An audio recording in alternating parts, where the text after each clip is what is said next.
Well, Kyron, that was a super fast start there.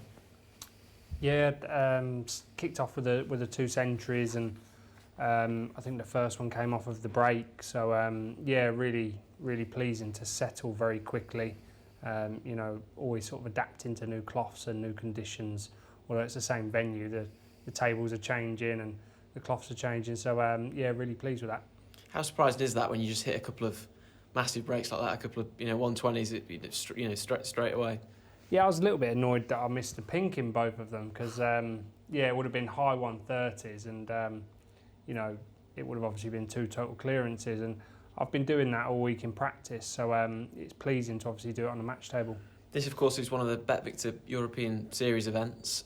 You're second in that series at the moment. It's been a terrific start to the season for you, hasn't it? Yeah, an amazing start. I've been very consistent. I wanted to sort of carry on my form from the World Championships, and I'm pleased that I've managed to do that so far. The German Masters for me is probably one of the best ones that we travel to. We don't obviously know what's going to happen with current times, but to even have the chance of getting to the Tempodrome, I'll be trying my hardest to make it happen. Yeah, a little bit more than 18 months ago, you were completing the German double, weren't you? Yeah, and obviously, sadly, my manager who passed recently, Brandon Parker, it's his obviously tournament, so I was gutted to miss it last year. I lost 5-4 to Xing Tong to qualify and defend my title. And yeah, I love going there. I love playing in Germany. I think the German fans are amazing and probably some of the best that we have in the world. So I love this tournament. As you say, really strong start to the season.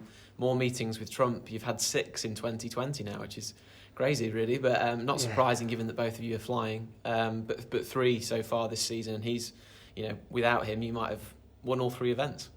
Yeah, I keep sort of saying, quarters this, quarters that, and then you think, do you know what, it was Judd that beat me in them, and you think, he's world number 1, probably the best player in the world right now, and you've got to sort of take things into consideration, and it's sort of no shame in losing to him. What he's done recently is obviously amazing, and we had a little laugh together when we were playing in the final of the Championship League. He turned to me and said, I can't believe how many times this is consecutively that we've played each other, but it's probably going to happen more and more in the future. We're both similar sort of ages and at the top end of the game. Yeah, just on that rivalry, if we can call it that. It started off as quite a juicy one, really, didn't it? And then it sort of mellowed because you guys played those exhibitions together, which was a shame for us because we were quite enjoying that heat. Yeah. But it could be it could be a real battle for years to come. Yeah, I think obviously the media built it up, before our Masters match, and then obviously we drew each other in that Masters when it had all sort of happened. And obviously, I've got nothing but respect for what he's gone on to achieve. It's amazing, 6 titles in 1 season and getting the Triple Crown. That's obviously what I want to do. I've got a hell of a long way to go to obviously, put my name up there and try and sort of compete at that level. But I'm getting there. I'm slowly sort of edging up, and I'm sort of, in latter end of tournaments more often than not. And I'm obviously enjoying my snooker at the minute. And you've had a bit of time to digest, of course, that amazing run at the World Championship. Do you feel as though you're walking taller out there in the arena?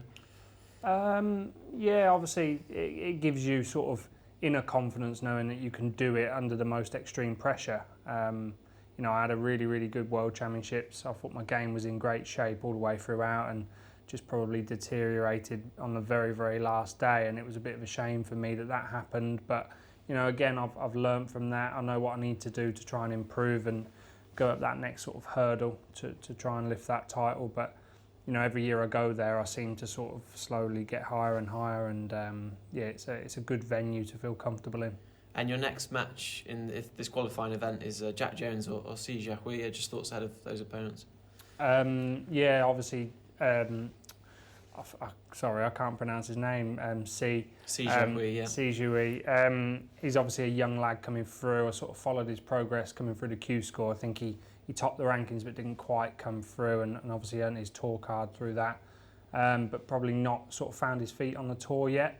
It's obviously a shame that things have happened the way they have, and he might not be a big fan of Milton Keynes. I certainly am. And Jack Jones, he's obviously sort of I think he got to the quarters for the first time recently, so that's no mean feat in today's world of snooker. And he's a very good match player, so I'm sure either of the lads will be a tough game. Best of luck, Corin. Cheers, mate. Thanks. What's up, man?